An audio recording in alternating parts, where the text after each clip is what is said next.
Shalom semuanya, baik kalau Bapak Ibu itu senang sekali dengan sebuah judul khotbah. Saya ingin menyampaikan dengan tema Logos dengan subtema Kenosis. Kita baca dulu di Filipi. Filipi pasal yang kedua, ayat yang kelima sampai yang kedelapan.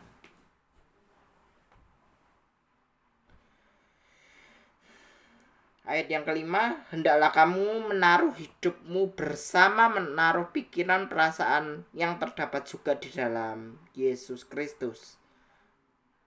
Yang walaupun dalam rupa Allah tidak menganggap kesetaraan dengan Allah itu sebagai milik yang harus dipertahankan, melainkan telah mengosongkan dirinya, mengambil rupa seorang hamba dan menjadi sama seperti manusia. Dan dalam keadaan sebagai manusia ia telah merendahkan dirinya dan taat sampai mati, bahkan mati di atas kayu salib. Itulah sebabnya Allah tidak meninggikan dia dan mengaruniakan kepadanya nama di atas segala nama, supaya di dalam Yesus semua orang bertekuk lutut, segala yang ada di langit, yang ada di bumi, yang ada di bawah bumi. Dan semua orang mengaku bahwa Yesus Kristus adalah Tuhan bagi kemuliaan Allah Bapa. Konteks ini mengajarkan kita untuk sama-sama menghargai pengorbanan Kristus di atas kayu salib. Sebenarnya ini agak krusial dalam dunia kekristenan kita yang sekarang. Tetapi percayalah, kalau kita mau hidup dalam kebenaran firman Tuhan, taat kepada kebenaran firman Tuhan, maka hidupmu menjadi hidup yang memberikan manfaat bagi kita dan juga bagi sesama. Ini ada sebuah skema ya, dimana kita akan menjelaskan tentang kenosis secara mendalam. Ini dia tahapannya. Kelihatan nggak ya? Oh iya, ini. Pokoknya tahap kita itu di sini. Di sini ya saudara ya. Kita berjalan terus melalui waktu. Nah ini dimana kita mau belajar untuk taat. Sampai pada akhirnya ada salib Kristus sebagai darah yang sudah tertumpah. Sebagai tanda apa? Pertumpahan darah ini terjadi di atas kayu salib. Sehingga hidup kita disucikan oleh darah Yesus. Ini tahap kita yang pertama, tahap awal di sini. Yang saya lingkari ini. Ini tahap awal kita di sini. Setelah kita menerima anugerah keselamatan, kita mau diproses sama Tuhan melalui pembaruan hidup dari sehari ke sehari, supaya kehidupan kita itu menjadi hidup yang berkenan di hadapan Tuhan, sehingga keselamatan di dalam Kristus ini tidak menjadi sia-sia, melainkan menjadi hidup yang bermakna. Dari sinilah terjadi sebuah kehidupan yang baru. Dari pertumpahan darah di atas kayu salib menunjukkan kepada kita arti hidup yang sesungguhnya, dimana kita sama-sama mau menjalani hidup ini dengan sebaik-baiknya. Makanya saya tulis, semasa hidup kita ini melewati rentan waktu. Mari dibaca terlebih dahulu di Mazmur 90 ayat 10 dan 12 dikatakan bahwa Mazmur 90 ayat 10 terlebih dahulu. Masa hidup kami 70 tahun dan jika kami kuat 80 tahun. Dan kebanggaannya adalah kesukaran dan penderitaan, sebab berlalunya buru-buru dan kami melayang lenyap. Ayat yang ke-12 dikatakan bahwa ajarilah kami menghitung hari-hari kami sedemikian rupa sehingga kami beroleh hati yang bijaksana. Makanya dari rentangan waktu ini kita dapat belajar satu hal, yaitu untuk sama-sama kita belajar. Setelah kita menerima keselamatan yang sejati dari Tuhan, kita mau diproses, yaitu proses pengudusan, di mana kita nanti dipertemukan kembali dengan Bapa dalam kerajaan 1000 tahun damai. Dari sinilah, dari salib inilah ada terjadi pertumpahan darah, ada juga hidup yang sudah ditebus. Orang-orang yang berdosa sudah ditebus oleh darah Yesus. Kembali lagi kita di Filipi pasal yang kedua, ayat yang ke 5 sampai 8. Hendaklah kamu dalam hidupmu bersama menaruh pikiran perasaan yang juga terdapat dalam Yesus Kristus. Jadi kita mau melakukan penuh hidup kita untuk sama-sama memikirkan kehidupan kita kelak nanti bersama Tuhan dalam kekekalan. Hendaklah kamu gini loh. Pokoknya di ayat yang kelima ini mengajarkan kita untuk hidup selaras dengan kebenaran firman Tuhan. Yang walaupun dalam rupa Allah tidak menganggap kesetaraan dengan Allah sebagai hak milik yang harus dipertahankan. Walaupun dalam rupa Allah tidak menganggap kesetaraan dengan Allah sebagai milik yang harus dipertahankan. Jadi Yesus dan Bapa adalah satu. Itu nanti bisa dibaca di dalam Yohanes 10 ayat 30. Mari kita baca terlebih dahulu. Yohanes 10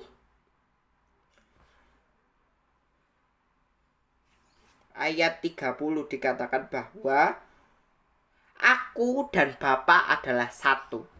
Jadi Yesus dan Bapa adalah satu kesatuan yang memberikan sebuah jalan keselamatan bagi umat percaya ketika kita mau tekun dan taat kepada kebenaran firman Tuhan.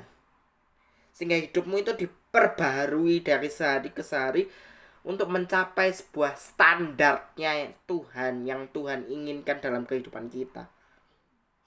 Tuh. Ayat yang ke-7 sekarang dari Filipi pasal yang kedua. Melainkan telah mengosongkan dirinya, mengambil rupa sebagai hamba dan sama seperti manusia. Garis bawahi mengosongkan dirinya sendiri. Itu mengajarkan kepada kita satu momentum yang besar. Yesus datang ke dalam dunia ini dengan satu tujuan untuk menggenapi visi Allah, misi Allah dalam dunia ini. Makanya ingat di Minggu Palma, Kamis Putih, Jumat Agung, Sabtu Suci, Minggu Paskah itu yang dulu, yang bulan April tahun 2025 pernah saya khotbahkan. Dia harus dari Minggu Palma itu dia harus masuk pintu gerbang Yerusalem. Orang-orang yang menyambut dia itu adalah orang-orang yang bersukacita atas kedatangan Yesus. Karena dialah Sang Mesias Agung yang sejati. Karena dia ingin bahwa dialah satu-satunya raja atas alam semesta. raja yang patut kita hormati dengan baik.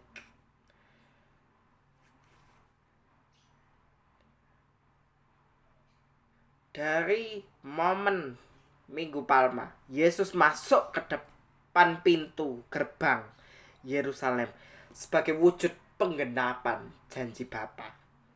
Selanjutnya, di momen malam perjamuan malam terakhir itu, Yesus mengambil roti, mengambil anggur sebagai lambang. Inilah tubuhku dan darahku. Darah perjanjian yang ditumpahkan. Ingatlah, ini akan menjadi peringatan akan aku.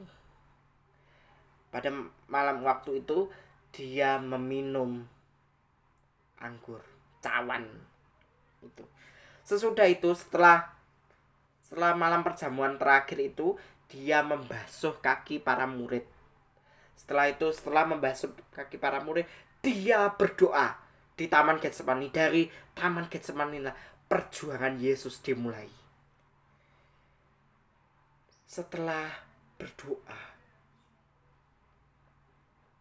Yudas Iskariot itu menjual Yesus kepada Pontius Pilatus, dan endingnya Yesus dipermalukan. Bukankah yang orang-orang yang menyambut Yesus berbicara terakhirnya seperti ini? Salibkan dia. Salibkan dia dan salibkan dia. Yuk mari belajar dari kehidupan Yesus untuk belajar untuk taat kepada kehendak Bapa. Di momen Sabtu Suci kita dapat belajar bahwa kita menantikan sebuah pengharapan yang baru, menantikan sebuah kebangkitan yang baru, di mana kita mau sungguh-sungguh meneladani kehidupan Yesus. Dan di atas kayu salib. Dan di atas kayu salib inilah terjadi sebuah pertumpahan darah yang terjadi. Di atas kayu salib inilah terjadi sebuah pertumpahan darah yang begitu luar biasa. Sampai di atas kayu salib, setelah di atas kayu salib, dia berbicara, "Ya Bapa, ampunilah mereka sebab mereka nggak tahu apa yang mereka perbuat." Nanti Bapak Ibu bisa baca sendiri di Lukas pasal 23 ayat 34. Ya, dari inilah, dari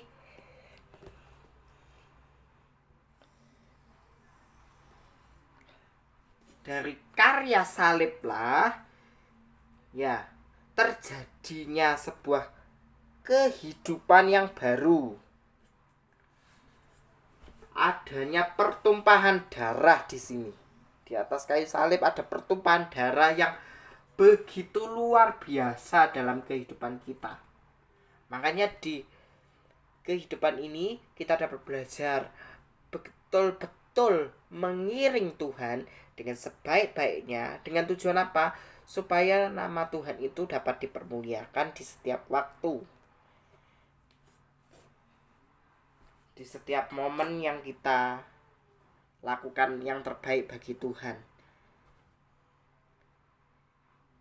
Dia mengambil rupa sebagai hamba.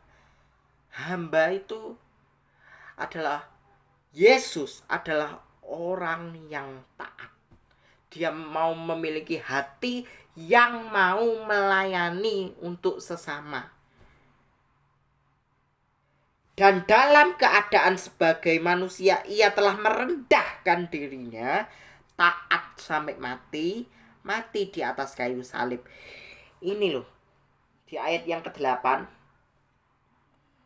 Dan dalam keadaan sebagai manusia, ia telah merendahkan dirinya, mengambil rupa sebagai dan dalam keadaan sebagai manusia, ia telah merendahkan dirinya, taat sampai mati di atas kayu salib.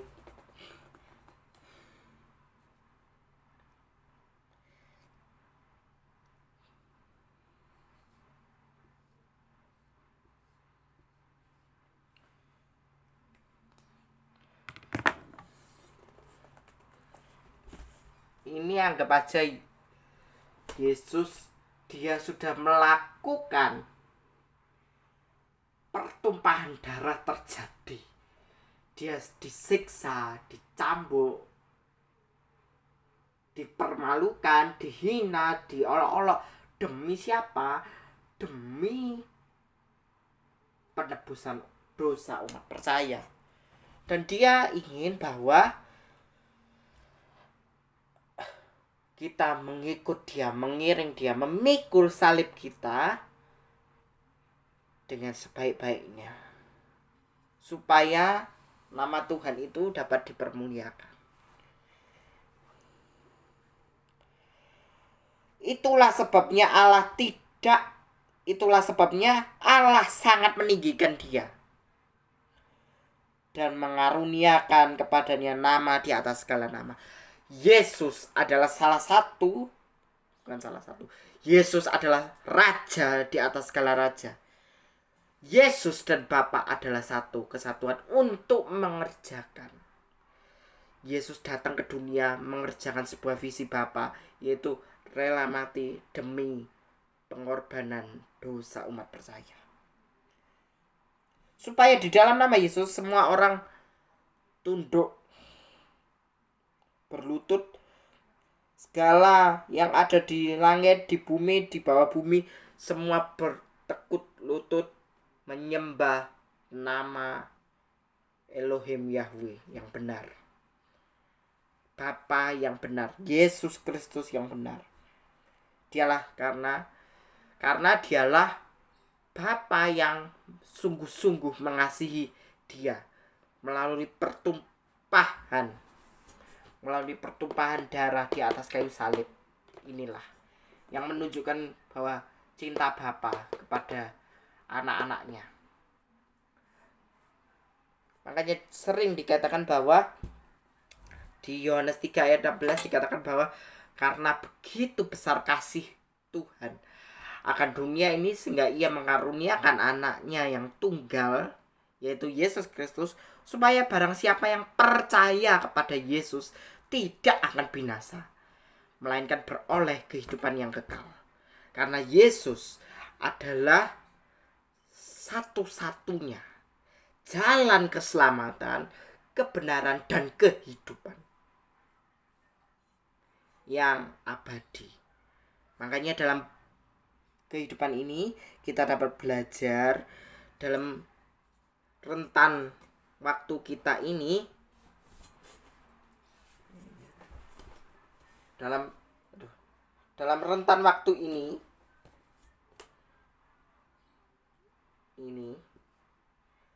ya, kita dapat belajar untuk sama-sama menggenapi rencana Allah dalam setiap aspek kehidupan kita. Makanya Tuhan mengatakan betul-betul di dalam Mazmur 90 ayat 10 mengatakan bahwa masa hidup kami 70 sampai 80 tahun. Dan jika kami kuat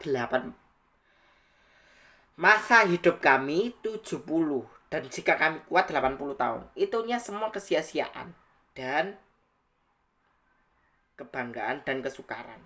Dan nyawa kami melayang lenyap. Sebelum hal itu terjadi, ya, kita harus betul-betul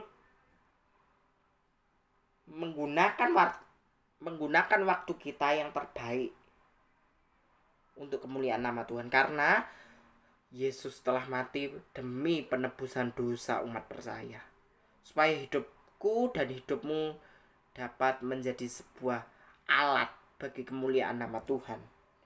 Dan semua orang mengaku, semua lidah mengaku bahwa Yesus Kristus adalah Tuhan bagi kemuliaan Allah Bapa.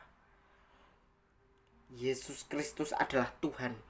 Yesus Kristus adalah Tuhan yang benar, Bapa yang benar, Allahnya Abraham, Ishak, dan Yakub, Allahnya Israel yang kita kagumi. Hidup yang memberikan sebuah gairah untuk mengasihi Dia dengan sepenuh hati kita. Belajar untuk hidup berkenan di hadapan Tuhan. Yuk sama-sama belajar hidup berkenan di hadapan Tuhan, sehingga hidupmu menjadi hidup yang bermanfaat bagi orang di sekitar kalian. Tuhan memberkati. Amin.